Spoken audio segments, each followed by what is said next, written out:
شہاب نامہ بائی قدرت اللہ شہاب۔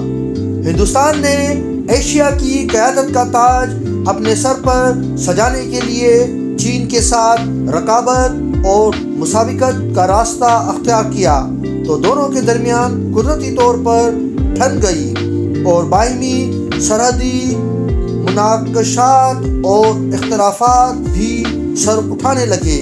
ایسے معاملات میں بھارت کی ہٹ دھرمی اور اپنی امن پسندی کو اجاگر کرنے کے لیے چین نے برما اور نیپال جیسے چھوٹے چھوٹے ملکوں کے ساتھ نہایت معقول سرحدی معاہدے طے کر کے اپنی فراخ دلی کا ثبوت دیا۔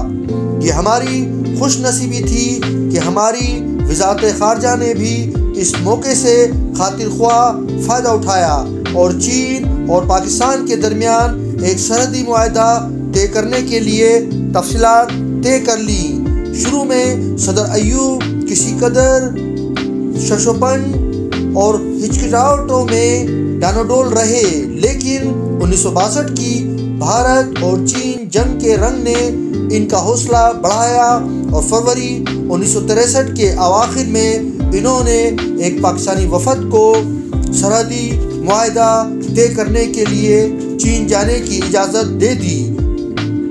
اس وفد کے قائد ہمارے وزیر خارجہ مسٹر ذوالفقار علی بھٹو تھے۔ حسن اتفاق سے مجھے بھی اس وفد میں شامل کر لیا گیا تھا۔ دوسرے اراکین وزارت خارجہ کے سینئر افسر پاکستان کے سرویئر جنرل اور پیکنگ میں ہمارے سفیر میجر جنرل رضا تھے۔ صدر ایوب کو تشویش تھی کہ سرحدی معاہدے پر دستخط ہونے سے پہلے اگر ہمارے وفد کی خبر عام ہو گئی تو ہماری راہ میں روڑے اٹکانے کی غرض سے ان پر طرح طرح کے دباؤ بڑھنا شروع ہو جائیں گے اور چین کے دشمن ممالک بھی ہمارے منصوبے کو سبوتاژ کرنے کے لیے مختلف قسم کی ریشہ دوانیوں میں مصروف ہو جائیں گے۔ چنانچہ فیصلہ ہوا کہ ہم نہایت خاموشی سے سفر کر کے پیکنگ پہنچیں اور سرحدی معاہدے پر دستخط ہونے سے قبل اس وفد کی کوئی خبر باہر نہ نکلنے پائے۔ ہمارے سرویئر جنرل صاحب تو الگ پیکنگ کے لیے روانہ ہو گئے اور مسٹر خراس اور میں مسٹر بھٹو کے ساتھ کراچی سے ہانگ کانگ جانے کے لیے لیتھوانا کے ایک ہوائی جہاز میں سوار ہو گئے۔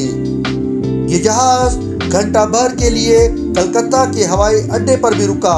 وہاں پر ہمارے کونسل جنرل مسٹر ایم اے الوی ہمیں ملنے اندر آئے ہوئے تھے۔ انہوں نے اپنے طور پر کافی کوشش کی کہ ہم ٹرانزٹ لاؤنج میں چند خالی کرسیوں پر بیٹھنے میں کامیاب ہو جائیں، لیکن ایسا نہ ہو سکا۔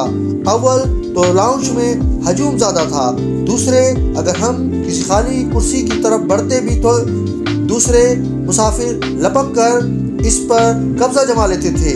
آخر مجبور ہو کر الوی صاحب ہمیں ریسٹوران میں لے گئے، جہاں چائے کا آرڈر دے کر ہم پون گھنٹے کے قریب بیٹھے رہے۔